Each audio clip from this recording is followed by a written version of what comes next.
Locked out of Apple Pay? Let's unlock it together in under 90 seconds. First, let's quickly pinpoint why your Apple Pay account might be restricted.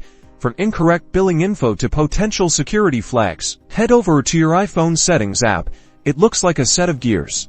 Tap on your name at the very top to access your Apple ID profile. Next, select Payment and Shipping.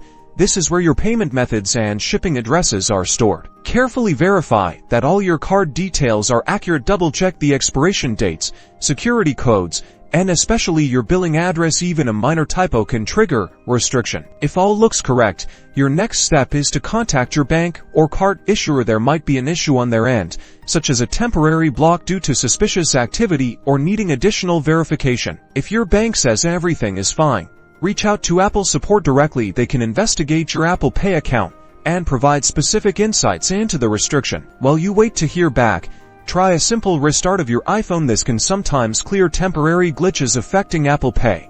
After restarting, try removing and reading the affected card from the wallet app. This can refresh the connection and resolve minor issues. And that's it. With these steps, you should be well on your way to restoring access to your Apple Pay account. Keep an eye out for any communications from Apple or your bank. If you found this helpful, give us a like and subscribe for more quick tech fixes.